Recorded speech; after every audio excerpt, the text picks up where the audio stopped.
Yeah, now we're recording. we go. What is this place? Where are we at? We are at Genuine Work. So this is the day job. I am the community manager of this space, which is a co-working and community space. So if you're wanting to like lease out a space for your business, for your brand, or even like use it for things of this nature, this is what we do at Genuine Work. That's dope. This place is super nice. You guys can't see it, but like I walked in and it just looks like Black excellence. Just all in here. It just looks great. That was the goal. That was the goal. It looks awesome. I told her I had to change my whole home office now. No, yeah. Look, I walked in and I was just like, oh my fucking goodness. I gotta go to Better Homes. Yeah. Y'all are funny. Even the room that you said we could set up in, I walked in and I was like, That's actually my favorite room. Like it's the lighting, all of the huge windows, and the artwork. I did curate the rotation of art, so we rotate every 6 months with different local artists, or if they're from Dayton but moved on somewhere else and they want to contribute to the exhibition. So yeah, that's a really fun part that I do for the job. But yeah. What artists are you rotating currently, or that's in the building? So I may forget a lot of people's names, but names like Dave Scott, Sydney, Bridget, Jamal Durr. So it's a lot of like heavy hitters with the art here. So yeah. Do you find yourself like a big art person? I mean, since being a creative, like the arts are always around me, and I really do love visual arts. I'm all about aesthetics, so that's important for me too. So yeah, I love to just see like the vibrancy on the walls. I think that is, I guess I would say, one of the best ways to be curious about your work, to be innovative, to be collaborative, and you need that in a space such as Genuine Work. So yeah. Sorry. Did you get that sense from just Stivers or just growing up? I would definitely say before Stivers. Stivers cultivated it for sure. But I always used to live in my own little worlds when I was a kid. Like, my sister is 5 years older than me, so I had to figure out creative ways to like have fun myself, because she was doing all of the other things like listening to music with her friends, spending the night, skate nights, and I'm just in the house. So I used to just like make up imaginative worlds downstairs in our basement, and that's how like the creative bug got to me. Like, people would have thought I'm weird, but I don't care. It was fun. So you went to Stivers too? Yes, when I did. When did you come out? 2011. I know just so many Stivers people. My sister went to Stivers. Both of my older sisters went to Stivers, and then I'm just surrounded by Stivers people. It's a topic of me everywhere. I mean, we are very much so the best ones. I will say Just so we're so. I am alone right now, so I'm not even going to start, but I feel you. No, it's just Stivers is it does, like, in the art community, especially because it's an art school, it plays a really just big part in everything that's just kind of going on in the art of the city. And I appreciate it, especially me being a new artist. I appreciate a lot of the Stivers people kind of like bringing me in under their wing just to help For out. sure. I mean, it's a community at the end of the day. I think that, yeah, Stivers is the only arts, well, no, lying. Colonel White started as an art school, but then went to Thurgood, which is no longer that, and then Stivers is the only now art school that is in the DPS like region. But I feel like once you meet a Stivers person, it's like you're a part of the community as well, because we don't know a stranger, especially like if it's being creative or just like, I don't know, like just being cool. Like, we just always brought people into the community too, so yeah. Just makes collaborating more fun that way. Yeah, it definitely, especially doing this with you and everything, it definitely makes it more fun. I want to try to, get to more stuff, especially the movie thing that you guys were doing. I didn't get to go to the first one, but I'm definitely going to go to the second one. Yeah, you have to come and check us out. I'm just super excited because this is a new kind of like installment for Scripted in Black for sure. We started off as a kind of platform or community specifically for Black and brown women. But though that community is very important to me, I really wanted to evolve it to include all identities, because I feel as though everyone should be able to enjoy an affordable, creative community. And just working kind of in like the white censored spaces that we do have in the city, I didn't really feel like the representation was there, number one, and accessible as well. And also I felt like people couldn't be themselves in their own environments when they experience creative events. And so that's how Scripted in Black came about. And so the partnership with the Neon, they are amazing for even allowing us to be there to take up 3 Thursdays of their July to showcase Black classics. And each of the movies were chosen by the Black business that we feature for the social mixer. So there's a social mixer first from like 6 to 7, and then the film showing is at 7:15. So it was just a really nice way to get the community together, especially with the pandemic still currently happening, but we're able to do some things safely. Right, it's not done, but just being able to come together and celebrate our stories, celebrate what Black storytelling means to us in the culture, and then also support local Black businesses. So that's what it's all about for me. So before we get back to your series, Yeah. was there a moment that pushed you to start Black Unscripted? Before that, I was gonna ask, what, for anybody who doesn't know, what is Scripted in Black? Just the rundown. Scripted in Black is a multidisciplinary creative collective where we curate feel-good experiences for the Black and brown community.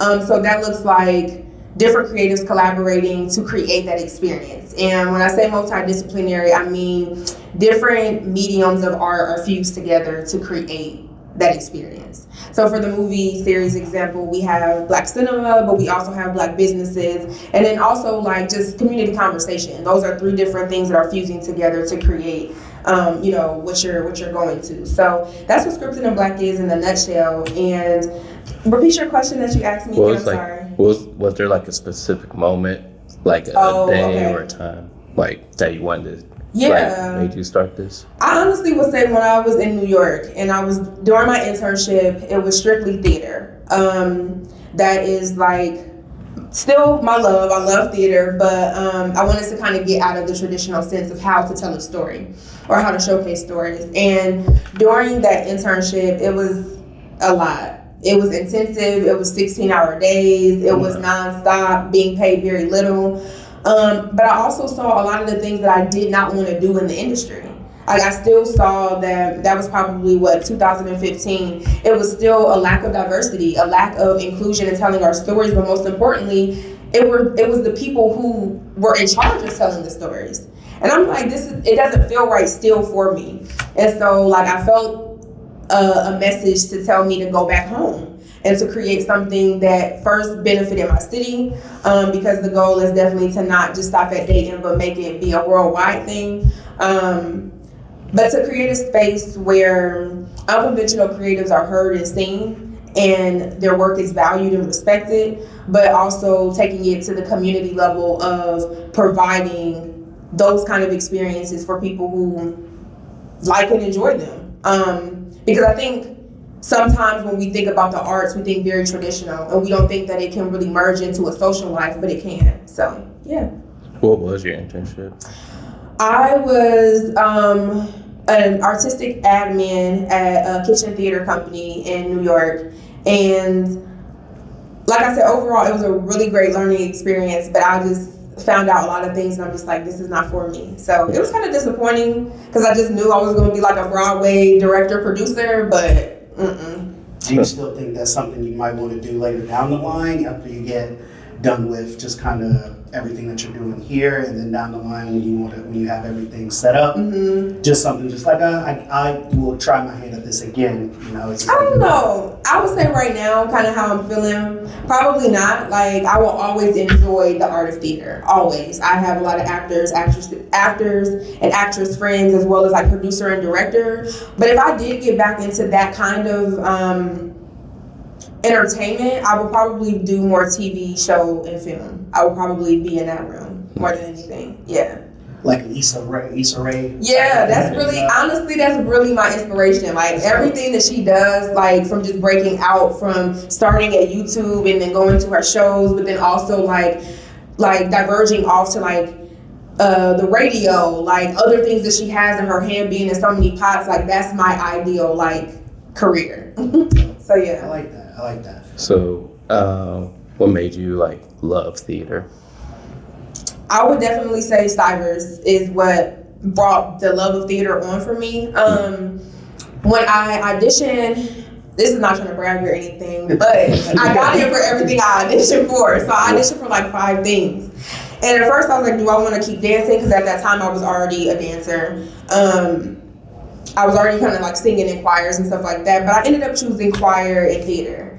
And theater was something that I didn't really have that much experience in. Church plays here and there, like reciting little poetry monologues, but nothing to the traditional aspect of theater and the training. And I always to this day credit Miss Tomaselli, who was the theater director at the time while I was there.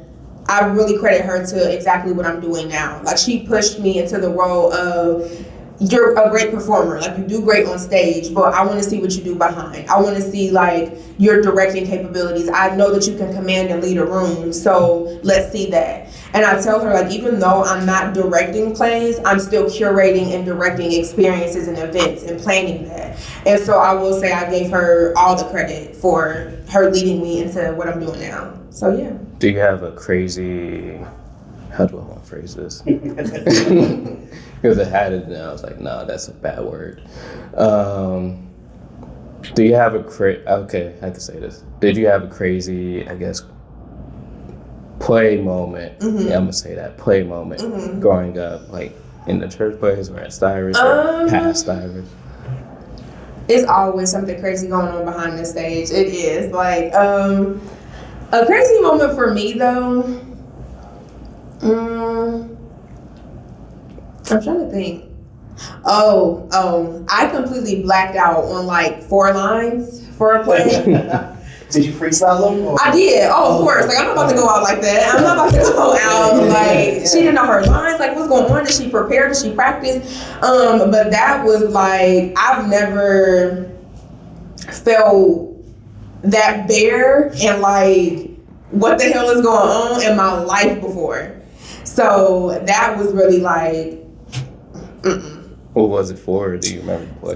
It was for, what was it for? I think it was for Reckless. It was a play called Reckless that we did at Stivers, and it was a long monologue. Like, it was long, because it was kind of split up in different scenes. So like different characters had a full scene, and so I had a full scene, and I gave the best improv of my life because I was like, how did I literally forget it when I just did it twice that, like, the day before? So yeah, it was like, a moment like that, but you just got to stay on your toes. What was that? Oh, you go ahead. What was your favorite? What's your favorite one that you've done?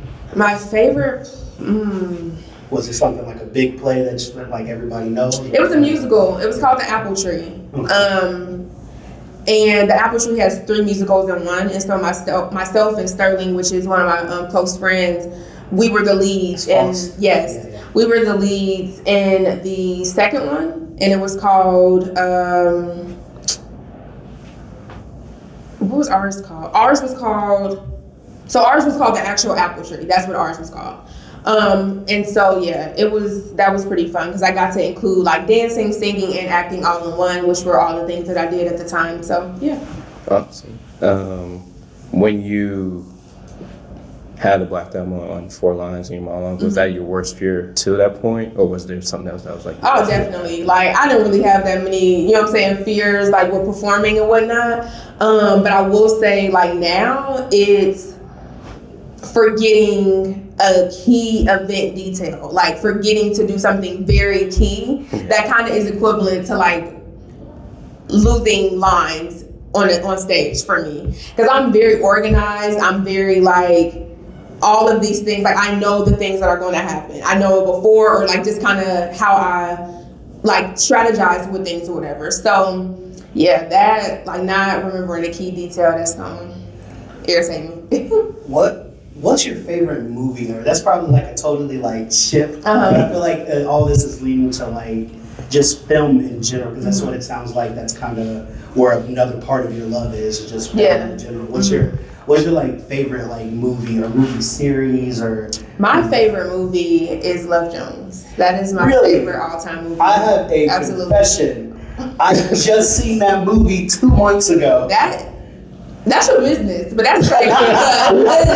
It's actually pretty good. Like, did you watch it on Netflix? Yeah. Okay. So it's growing on up, my house has always been very Disney, but there's only been a certain couple of black movies that we watched growing up. And my older sisters never really like.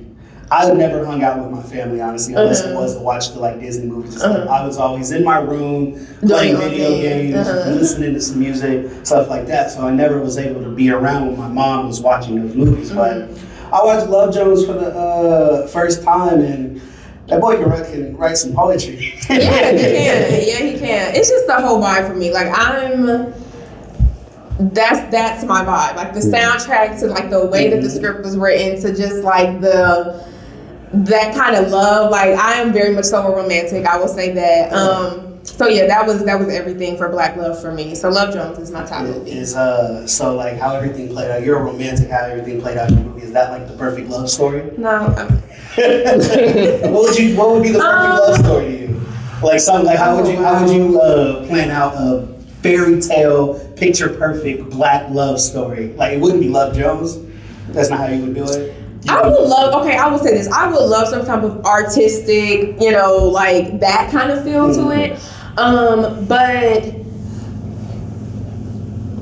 I don't know if I have like an ideal love story because I just feel like right now, kind of just where my own personal love life is, it's completely different than what I would have thought. You know what I'm saying? So it's just like I can't sit here and say like this is the perfect ideal. Now, if I was in high school, you asked me that question, I would have had this. But right now, I just think that anything that is for you and supposed to happen and evolve in that type of beautiful way, that's the perfect love story for you. So yeah. I was definitely going to ask you, Love and Basketball or The Wood?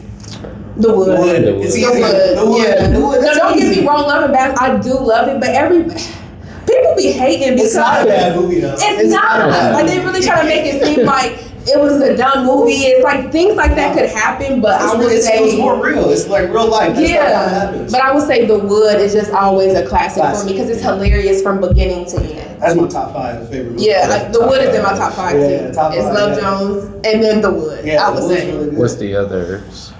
They always switch out, you know what I'm saying? Like, The Best Man series, I love The Best Man. Best Man's really good. That's in my top 5 too. I love The Best Man. What else can I don't know, like. Is that type of movie like The Best Man, The Wood, those kind of like Black love or like drama type movies like that? Are those like your favorite kind of genres? Yeah, I would say those are like my favorite kind of genres. I can watch like kind of like suspenseful type of things, and I am not a horror movie. Like that's not. So Get Out wasn't your thing? No.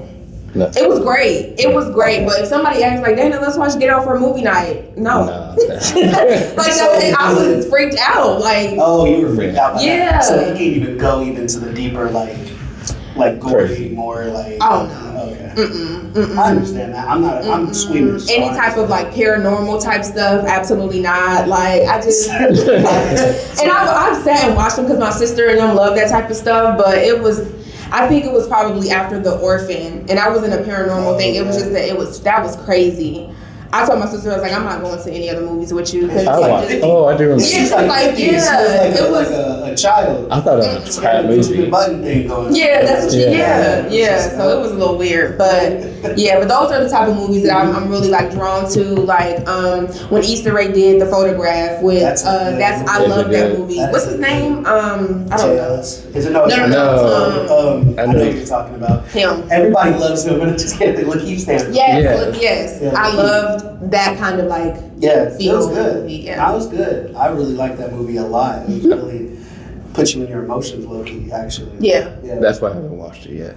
You should. You should watch it. It's not that type of like I mean, I think that it's also like I love when different things can connect to other parts of the Black experience. Yeah. And I felt like The Photograph definitely did that when it came to like family and just reconnecting the dots of like who your parents are to who you are and how much you find similarity in that versus differences. Because we grow up sometimes like, dang, I don't want to be nothing like you, or I am nothing like you. Mm-hmm. But as we've gotten older, especially for myself, I can definitely pinpoint so many more similarities than differences with me and my dad. Yeah, that's what I'm starting to figure out now. Really? Because I'm starting like having a saying where I'm like, our parents were just figuring out as much as. Oh, absolutely. Because I was like, I always would like, I wouldn't blame or be upset with my parents, but I would be wondering like, how do they come to this and this and this? Yes. And I'm like, oh, they were just figuring out. So. Yeah, they were figuring out. Like, that's something that I definitely right now, being a young adult, give my parents grace for. Yeah. Speaking of like telling the Black experience, where are you on the side of what's her name? She does all those just horribly.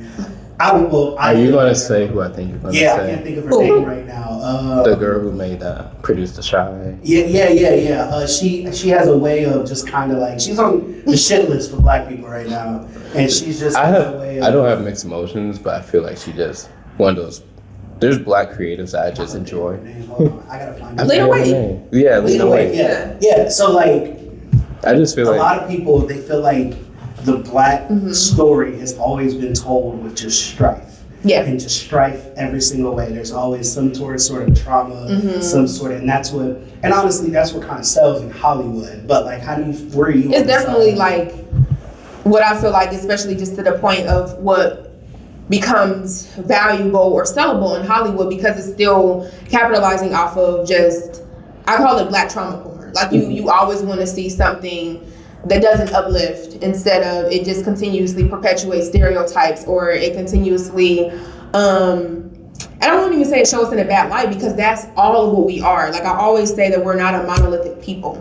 Yes, we can go through this, but we also have resilience and strength and beauty and the culture that you desperately try to steal so much, in white America. Like, I believe all of that can be shown, but I also feel like how exploited is it sometimes. Yeah. And to your point of Lena Waithe, I will say I'm just highly disappointed in the last 2 seasons of The Chi. Like, I feel like she started out, along with all of the other writers in the rooms, because what people have to realize is it definitely takes a team. However, when you put your face that big on something, people are automatically going to target you. But for the first maybe 2 seasons, I was like, The Chi is my shit. Like, I loved it because it showed, I think it showed like a Chicago neighborhood in its real true essence, and just like Black kids going to school and trying to get it right, and some may have been in the streets, but they're still trying to figure out their way. Like, that was real to me. Then when we kind of started adding like a lot of the things of just like sexual trauma and things of that nature, or just identity or LGBTQ, I'm not upset that she added those in. I just think that the writing and the story development around it, I wish that it had more depth. Because to me, it just seemed like it was just thrown in at certain times. That's how I saw that. I love season 1. I didn't know they made season 2 because what's his name? And I think Jason Mitchell. Yeah. Whatever. I can't even speak on that, but I will say after his departure from the show, things changed drastically. And I feel that they were going in a way that was making him the star of the show, which I thought was great. But I think that whatever the differences were behind the camera, and they had to let him go, that drastically changed what the storylines were. Because that next season cut to... What did they... Completely you crazy. You can spoil it for me. I don't know. Spoilers warning if y'all watching this. Spoiler. After that, they cut to his death. So like killed he's him in off. season 2. The first probably, I don't even think he was even in it. I think they spoke of him, made the funeral around him, but you never saw his face or body or anything. So they did kill him off, and then it went left. Like, it just went left on a lot, because they had a lot of other subplots. So yeah. Because it's like, my thing with Lena Waithe is, I think she's great. But it's just like, she throws stuff in where I don't think is necessary.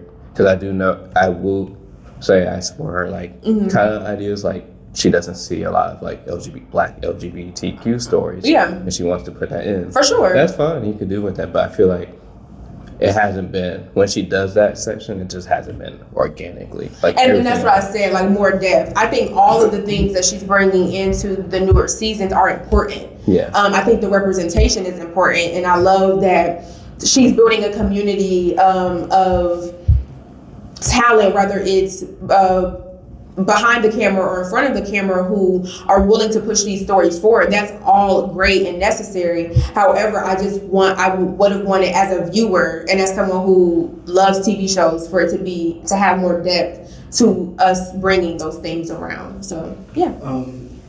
One more. What's your view on Tyler Perry?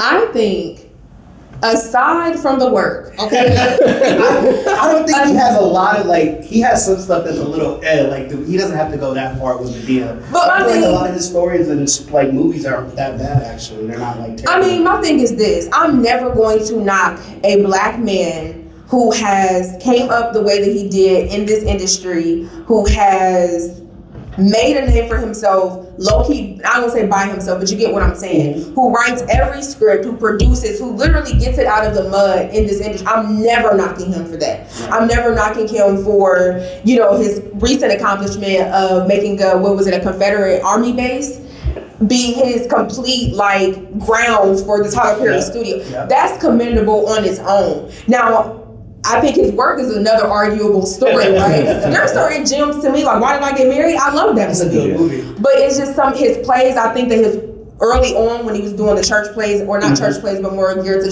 church people. Gospel. I love those. I can recite one of them, because it's so great and the singing is so great. Exactly. Yeah. But I think that one of the things too that is a big example that I wanted to say is that he is really showing a lot of black creators how important it is to own your own shit. Yeah. Because the reason why he's writing his own things, and he's even he's writing out these new shows like Sisters, what is it? Not the Haves and Have-Nots, but all of the other shows, these newer shows on BET. He's writing out those scripts in 2 weeks and then filming them in 4. That's unheard of when you really sit and think about how I feel like it's a boot camp for actors and actresses. If you can't survive Tyler Perry Studios, you're not gonna survive anywhere else because it's so rigorous. So I respect that, but I think once again, I would love to see more depth. Stories sometimes, when he has more time to write those movies and those shows, I would love to see that. But I think one of his hidden gems to me is The Family That Prays.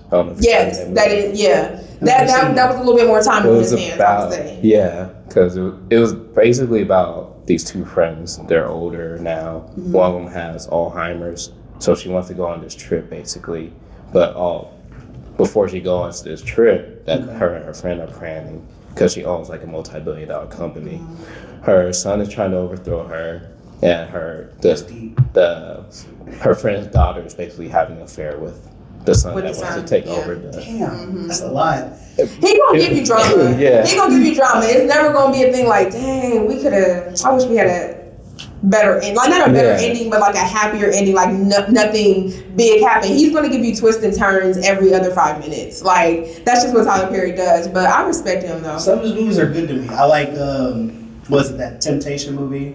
I've never seen it. Was that with Journey Bill? I think so. Journey, okay. Yeah. Kim Kardashian was in that one. What? I think. Wasn't she in there? I don't remember. I don't remember the actors too much. I just know the story, and I felt like it was pretty cool. And then that one with Taraji, I thought was pretty good. Oh, yeah. Acrimony. Yeah, Acrimony. And then, everybody on the internet is just... Even with, what was her name? It's not Elise Neal, but Kimberly Elise, Diary of a Mad Black Woman. Oh, yeah. I think when they have, the really top, and this is no shade or anything to, the up-and-coming actors and actresses, but when he's able to bring the top notch, the ones who can act their ass off, it gives me more. It gives me a little bit more. It's, more fun to watch. Yeah, and he gives them more agency. So many interviews that you would hear with not even just the top notch, but just even, the ones who are up and coming, that he gives them so much leeway on set to be able to articulate the characters in a way that feels comfortable for them. So that's great. Would you say that's why Why Did I Get Married is probably his best one? Because to me, that's the best one because it's an all-star cast. Yeah, it's an all-star cast for sure. And it's funny. Yeah. It's it reminds me of an adult version. No. It may be adult version of The Wood, maybe. It gives me the same vibe. Kind of the same vibe as that. Yeah, I do. I think so. I think when he has the all-star cast, how do you feel about him painting the way he paints like black men and stuff, and like because they're usually most of the time in the movies, the black man is kind of seen as like. I mean, real life men are trash. Villain. No, men are trash. Men are trash. But I feel like a lot of times. I agree with that one, but go ahead. Hold on, pause. Hold on that. I don't. I feel like at the end of the day, there's problematic ways in everybody. Yes, correct. Will I say that in a masculine identifying or cisgender masculine men, I would sometimes say that they have a little bit more problematic ways. I will say that. But I'm not going to sit here, especially because I feel like that is the narrative most of the time that black men, especially black men and black women, always put towards each other.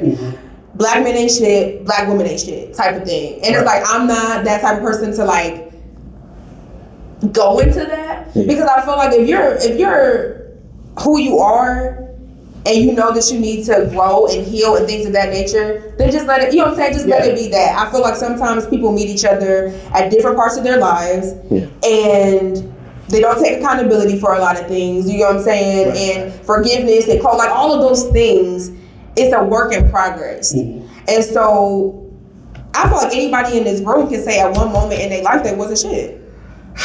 Plead the fifth. Okay.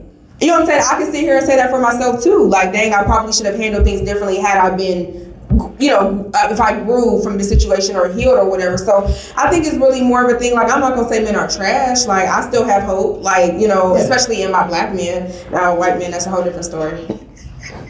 That's a whole nother podcast. That's a whole nother. I was specifically speaking for my black men. I ain't got, I don't know what they got going on there. Yeah, that's not something we're gonna do. Yeah, no. I don't know if therapy could fix that. Okay. But yeah, that's it was just a lot of times because I'm on the internet a lot, especially Twitter, and just you know I see what people think and say about like a lot of basically they do whole Tyler Perry think pieces, and stuff like that, and you know just somebody who just is really big on like movies, film, and all that. I just just wanted to get your opinion on it because I mean. I would say this. I don't really necessarily have an issue with it because if you go back, and I'm pretty sure that they've also had think pieces wrote on them too. You got people like Eddie Murphy, Martin Lawrence, Jamie Foxx, like Richard Pryor. They've all done it. Yeah. They've all done it. And I feel like in a certain sense, some may be a little bit overboard than others, right? But in my mind, I just look at it like, shoot, y'all clearly appreciate us that much, you know what I'm saying, to like have to put a whole character of a woman in your show or your sitcom or whatever the case is. Now, for the people that do it, I feel like to exploit black women or try to perpetuate certain stereotypes that society always tries to bring hard on us, I'm not saying that, like, I don't enjoy that. If it's about celebrating and uplifting the black woman, and if this is a character that I can identify with, like Madea, for instance, I can identify that person in my family. Right.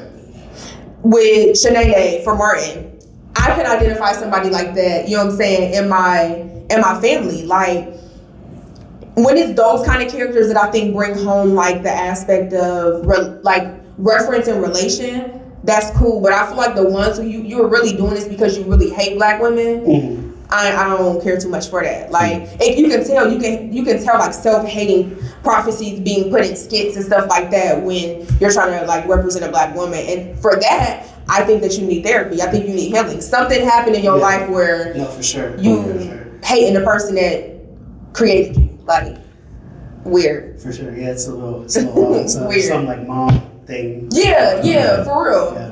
Mommy issues. A lot of men don't talk about it. A lot of people don't talk about their parents' issues that they got. It's a lot to get into. A lot of them don't. Exactly. Yeah. So, from 2019 to now, you definitely seen like an uptick of like just black creators controlling like entertainment and everything. For sure.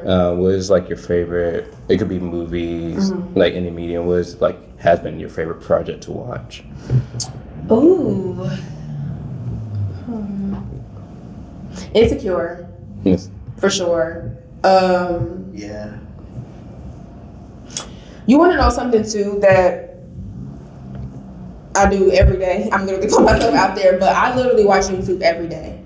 Like Kevin on stage, YouTube. like Kevin Stage Studios or like different people vlog. Like I really love that type of like content right now. Yeah. Because it's very organic. It's really like, I don't know, it just feels good. Like that people are taking the ownership of their own content and of their own like career into their own hands and not always looking at Hollywood to fulfill, you know, certain things or like the bigger networks or channels and whatnot to like fulfill their dreams. Like I always am watching a Kev on Stage like show, comedy or whatever, you know, on his app, or just really understanding the process. I feel like that's a lot of the content that I like to watch from creatives. And then on the other hand, on Netflix, like the Netflix originals, like High on the Hog, In My Mother's Garden, like those documentaries that are by these creatives that really tell about a different part of Black experience. Like High on the Hog, I don't know if y'all watched it, but it's about the history of food and how Africans and Black people have brought over so much food culture, right? And then In My Mother's Garden is really kind of like an ode to like a lot of different change makers, movers and shakers, like in the industry, like them giving an ode to their mom, but it was in such a dope way. So it was like these screenwriters and these directors and these filmmakers who, you know, are Black and brown are really bringing something different to the table now when it comes to content. Yeah. So yeah, those are kind of like my work or are my favorite things to enjoy. I haven't been able to watch it all the way through. I keep getting to the first episode and something happens. But have you seen Exterminate All the Brutes? No, I What's haven't. that? On HBO Max. It's about basically the world, basically exactly how it sounds. All the white people going around trying to take over, you know, all throughout history and stuff. And it just kind of like the breakdown and stuff like that. And they actually get into, I think it was the Haiti. I can't think of the word, I keep blanking. But yeah, it's just about how white people lost that and got their ass kicked. And it just, you know, it's just a lot of It's all of the times where they feel. just different stuff. But it's like, I heard it was a really, really good documentary. And it's on HBO Max, I think. And HBO Max really has a lot of great content too that I think are from like independent people as well, like names that you don't really hear too much of. So I love watching like kind of things like that. And then also I always have my guilty pleasures like Godfather of Harlem, Power, like the drug street stuff. Like that's always Snowfall. Yeah, absolutely. Like The Wire. I'm always choosing that type of stuff. I'm always. Where are you on the side of is The Wire better than Snowfall? Or do you think it's too different? Now, let me just say this. I am very behind on Snowfall. But from what I feel like... behind. Where are you at? I'm very behind. Let's just say that. I'm extremely behind. But from what I gather and experience... Well, from what I've watched and experienced, and then also seeing like what it's done to the culture, I guess I will say that it has, I won't say more of an impact, but it has a different kind of impact than I think The Wire did. When you think about The Wire, we didn't have social media. Like that stuff wasn't there to like really show how much of a great of a show it was. But I will say The Wire is a classic.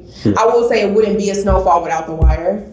It wouldn't be a Power without The Wire. Like no one really seen those kind of like series be done before The Wire. You know what I'm saying? Like street series, like series where we really showing some real shit. Like you didn't see that before The Wire, in my opinion. So I think that what has been brought more new age is inspired by The Wire for sure. You want to know what I think also a lot that plays into it? Just social media, like you said in general, and like how other people affect your way of thinking when scenes and stuff happen. Yeah. Because when everything was coming out, we watch it like by ourselves or with somebody, and it's us talking and you interpret it by yourself. Yeah. Versus somebody else on the internet while you're sitting there watching it, seeing and like, oh, everybody's thinking about it. Yeah. It's like, oh, I didn't catch that, and then you can actually rewind it in real time because all of it's on HBO Max. Exactly. Like I think it's definitely pros and cons, like you said. I feel like it can be skewed as well, like because there is a lot of sensitivity around a lot of topics right now, right? In the world, on social media, in entertainment or whatever it may be, I feel like sometimes people are not afraid, but like hesitate a lot more now on social media. Then you have some people who just don't care, right? To be able to put out, no, but I actually like this. If like you said, there's a million people saying that was horrible or trash, cancel them or whatever, you know, like sometimes it is a little bit harder to give those unpopular opinions now because of so many people like coming at you or trying to attack your thought, you know, or your opinion, which can kind of make, I feel like, content creators a little bit sensitive instead of just going for it. Just go for it, you know, respectfully, right? By what you know now.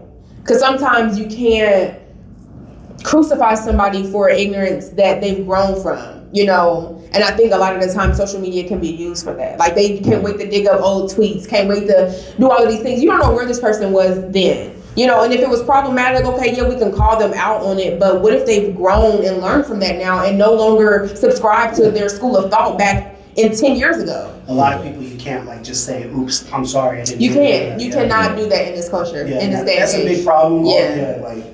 You gotta be able to just learn from your mistakes and just be like, oh, my bad, I didn't know. But people won't let you do that. They'll be like, nah, fam, I'm out of here. Now, if it's a continuous thing, you know what you're doing. So no, I'm not going. You know what I'm saying? But it just depends on what it is. I think it is a case by case basis. But yeah. So, what stories would you like to see now that you don't think a lot of Black creators or creators in general touch yet?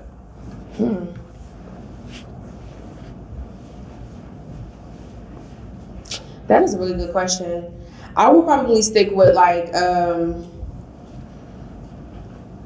what I feel like I'm trying to bring out in real time experiences is the real process of Black creatives. I feel like we always are intrigued with the success of it, right? Oh, they making money. Oh, they got this partnership deal. They know this person has endorsed them, whatever. That all looks great, but I really want the real time process of a creative to be shown mainstream on screen. Like I'm talking about those, and we've seen that here and there, but I'm talking about direct like narrative for that. Those who have the day job and have to turn around and, you know, teach on a lunch break and then come turn around and do an interview. I'm talking about myself. You know what I'm saying? Like all of these type of things. Like I really want to see that. I really want to be able to like see myself in certain things. Not coming from wealth, not coming from a family that is good to go or who I can fall back on if things happen, you know, like that type of like content for creatives. Like I really want us to be seen and heard because I feel like we do so much and our vessels are used so much to produce entertainment where I want us to be also looked at as valuable as well. So, yeah. Have you ever thought about writing a script at all, like going that route and things? Back when I was really heavy in theater, I did write a lot.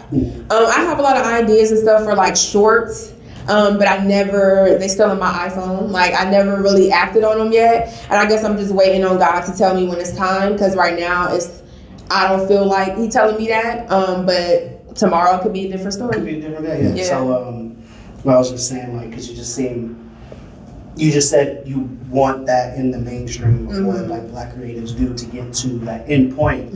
I would say you could probably just end up writing it yourself, just something loosely based off of your life. And that'll probably be the case whenever, you know, I'm compelled to do that for sure, or collaborate with someone or support someone who's doing that. Because I do know a lot of different people who are bringing like a different light to creatives.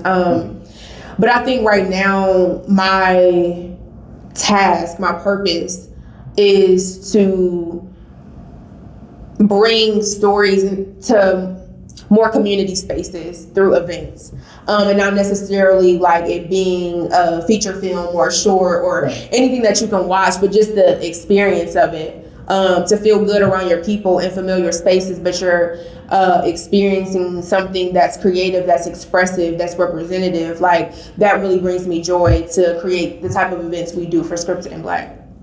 So where are your besides creating safe spaces for creators, what is your goals for this year and years to come? My goal for this year, I kept telling myself, is to remain focused and consistent.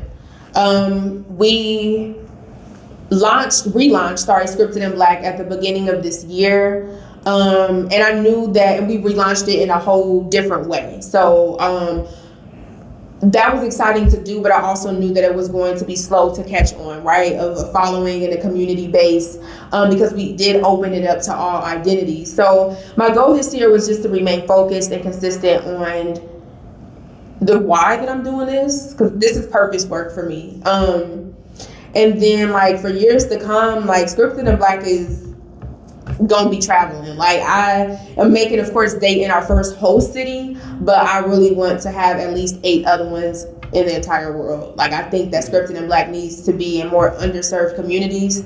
And of course, like I wanna be known, you know, with the big dogs too in the industry and all of that, but I wanna be known my way. Yeah. You know, I don't wanna be connected to bigger entities to like gain that type of like respect and notoriety. I wanna be known that she did it her way. So yeah. Any dream locations, or is it the usual suspects? New York is, of course, like that's the usual suspect. But for me, the role that New York played to create the grind and the hustle that I do today, that's an important like spot or location for me. I want to go down south. Like I really want to go to Louisiana, where my dad is from. And like not the ones where, you know, we like Baton Rouge, New Orleans, like nothing like that. That would be cool to do, but like really in his city, which is Homer, Louisiana, and that's a small town. Of course, it'll grow in the whole state, but I really want to go to spaces like that really don't have those opportunities. So yeah. So I know we talked about movies a little bit. Yeah. But for people, because I think there's like a lot of people who just have not seen Black movies. Yeah. Like we could even do top 10 or top 5. What is the top 5 essential movies, Black movies that you think everybody should have seen? It's something that we gotta see. Like, or like I guess like an entry point. Because you know, start with Love Jones. Love Jones.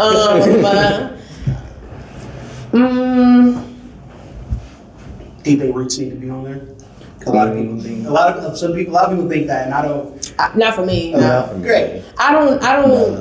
No.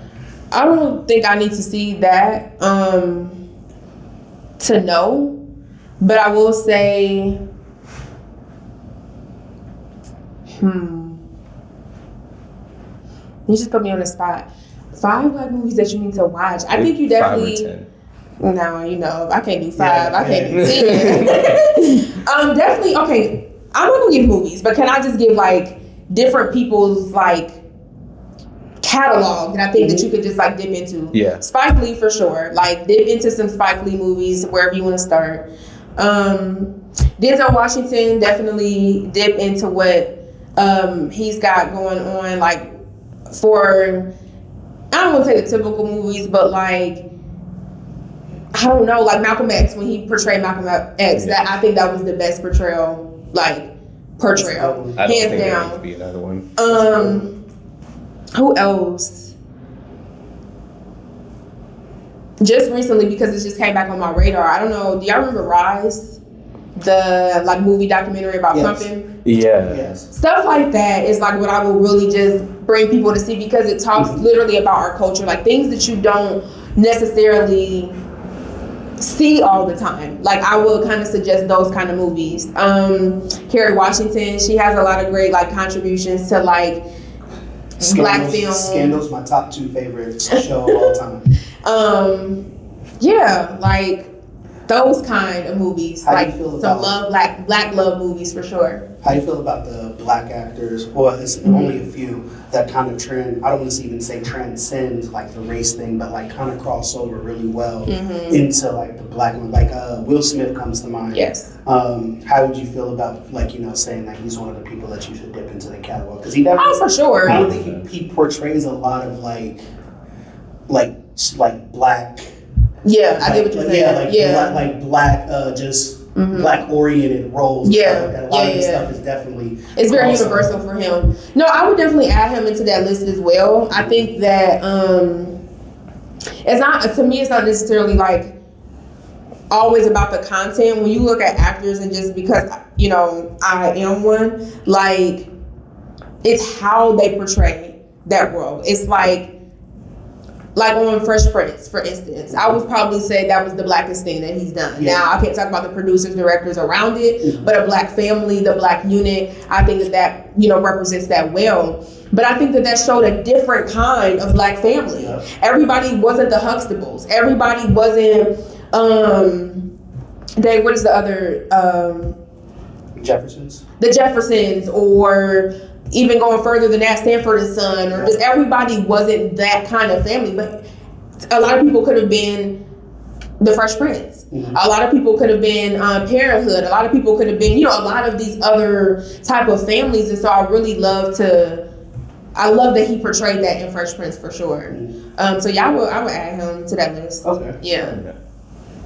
But normally I would ask people what their top 5 albums are. So I'm gonna do different with you.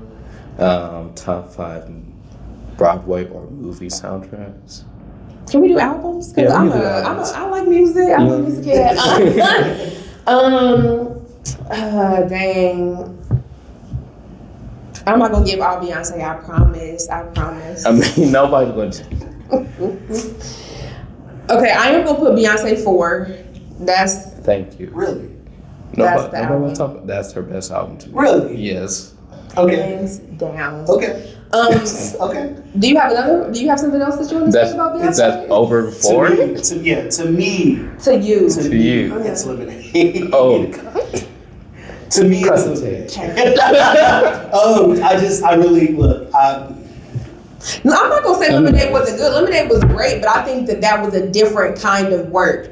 Like I think that's why. I think I think yeah, it's like more she was very visual. transparent. Yeah. She gave, like, a lot of the fans was like, we want more of you behind this glorious thing, and she gave us that, which I love. Like, I would play Lemonade, beginning to end for sure. It's like a concept album. Yeah, it's Yeah. concept. It's more concept. So I think that's why I like it a lot. I'm a concept album type person. Yeah. I love concept albums. They're really good. So yeah, I would say 4. Then I'm gonna go to Brandy Full Moon. I'm gonna go to Rihanna Anti. That album from beginning to end is amazing. Where am I gonna go to after that? I'm probably gonna go to either Tamia So Into You. That was a great album for me as well. This is all R&B. I'm just sticking with my ladies because I can go different. You R&B person? yeah. Okay. And then I will probably definitely do Solange's Seat at the Table. Mm-hmm, Yeah. So those are from the top 5 that I can pull from for right now. That's a good one. Yeah. Crazy in the Sky is Yeah. it's a good That one. is it. That's it. I am surprised you didn't say like Jill Scott in there. Like, Like, no, I do love Jill Scott for sure, but I'm talking about like albums that's like no skips for me. no. You know what I'm saying? Like those are the albums that are definitely no skips. I like that. I can Yeah. do that. Do you? All right. I'm so sorry. This is so getting off topic now.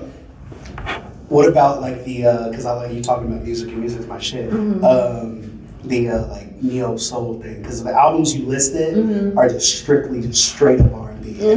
With pop hints of Yeah. pop for sure. Yeah. So is that something you kind of lean towards, like the R&B kind of? Oh no, I mean I love neo soul Yeah. for sure. Like I mean I could have easily put Baduism for Erykah Badu in there as well. So like no, I really do love neo soul as well. But I think just those are not always like my go-tos. Maxwell or D'Angelo? Okay. That's hard for me. Yeah. I just started getting into Maxwell's discography, and it's so good. It's amazing. It's so good. And I think I'm just, dang, why would you ask me that? They just because when D'Angelo did the verses, it was supposed to be D'Angelo and Maxwell, but something happened. Who did it end up being with? D'Angelo and just D'Angelo and Friends. Yeah. Dang. Maxwell has more hits. If we were in the verses, perspective. But I don't know. I'm gonna go with Maxwell. Fuck with that. Yeah. It's not a wrong answer there, but Yeah, D'Angelo's amazing, but I'm going with Maxwell for it was sure. one of the best R&B albums I've ever heard in my life. Yeah. So, I'm gonna be thinking about that for a week. Yeah, I was gonna say, like, I low-key want to go back and like look at each person's like discography. Like, let me listen again. Maxwell got a lot. It's just Yeah, he that D'Angelo got like 3 bodies of work, and it's just all that are all phenomenal. And I think that's the thing too, is like when you have those like a small discography and there's no misses on them, that makes people like put you so much higher up. Like this is very unpopular, but I don't know what y'all going. I'm just gonna look straight. Yes, like do it. I'm ready. I just feel like she's not overrated. I'm never gonna say that. Her talent is exactly what it is. It's phenomenal, especially with, you know, the group and then going solo. But you only have one album. Yes. I'm not. You can be the greatest with one album. I'm not saying that.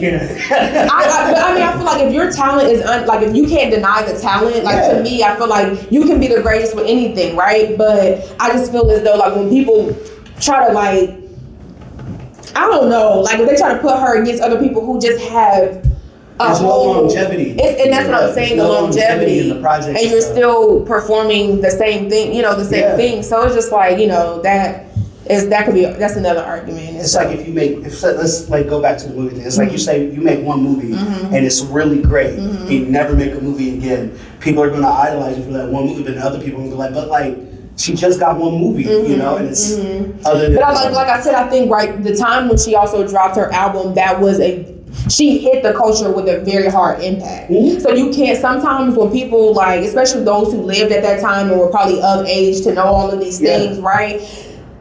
They don't want to deny how hard it hit the culture. No, not at all. So I think that's also a big argument that people put up there too. Like, well, didn't nothing, you know, like the world didn't stop when this came out. And it's just like, okay, you know what I'm saying? Yeah. But it is a different era for sure.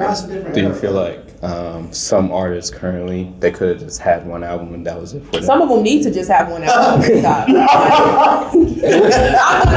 I'm really not trying to be funny, but I really think that right now there is a need for more artist development for those who just don't have it. Like you may have the talent, but it's the whole package. Like back in the day, our stars, like they had all of it. You know what I'm saying? They had the presence. They had the actual talent. They had the, you know, all of that. So I'm not knocking people for wanting to make that a career, but it's also a thing too where development matters, craft matters. And I don't never want people to feel like they have to shortchange that because that's all a part of the process. Right. Are you tuned into like any of the local artists here, or are you not really a local artist person? Dang, not right now. Like back in high school, I definitely was because we had all the rappers like back in the high school days. So, you know, I'm not really as in tune with local artists, but I mean, anybody that will be put on my radar that's great, I will always support because I love music. So yeah, I'll definitely give you a list. Yeah, please do for sure. But I feel like we cover almost everything. Anything you want to promote? Yeah. What are you working on currently? So right now, of course, is the movie Scripted and Black movie nights. But then we are going to be doing a collaboration with Day Young Black Professionals for their Black Excellence Week in August. So stay tuned for that. It'll be another Bosses Who Brew, which is another event underneath the Scripted and Black umbrella. We do have something with music, I will say, that we're about to announce for our August event too. So that's going to be super exciting. And then basically expanding, I will say, our lifestyle essential sector, which is our products, merch, and things of that nature during the fall and winter months. But next year, I can't give it away right now, but it's about to be something real big. No exclusive. I was about to hit this. Not yet. It's gonna be some really good things for next year for Scripted and Black that are big. Do all the people that's in like you have it's like what 5 people that are on my team? Yeah. So it's myself, Corey Smith, and Ashley Brooks. So it's only 3 of us. Oh, actually. Okay. So do all 3 of you just kind of run an event each, or do all 3 of you do each one? So we all collectively work on all of the events together. Corey is our It's fine. Corey is our visuals and marketing director, and then Ashley is our installment coordinator. So we all have our hands in every single thing that happens. Yeah. tell everybody where to find you on social media. Yeah, so you can find Scripted in Black at Scripted in Black on Facebook and Instagram. You can also find myself at simply_D Nicole, SIMPLY_D_NICOLE on Twitter, on Instagram, and then Dana Dane, like the rapper, on Facebook. Nice. One more thing before you head out here. How's life? How's life? Yeah, just how's life? Oh, that's a loaded. It's so funny, bro. That's loaded. It's a lot, ain't it? No, for real. Like, I will say this: life is lifing. I'm gonna definitely say that. But at the end of the day, I'm very grateful. I'm very grateful to still be alive. To carry out just the visions, for real. So, life is good. Okay. That's cool. You're with your heart. Well, we didn't ever introduce ourselves. Well, we didn't intro. We just got. You know, it's like love here. We just going with love. No, Yeah, it's like love. It's like love, man. I love DJ Quest. DJQuest.com. Follow. Where can they find Lovesick Media? Lovesick Media _ on Instagram, and I think it's. You don't need my Twitter. I'll keep telling you. You don't need it. I am a wild mess. You don't need my Twitter. You can find me on Twitter because I'm not there much. DJ Quest at DJ Quest. That's DJCUEST. Find me on Instagram, Grandmaster_Stacy, and keep following DJQuest.com. And we're out of here.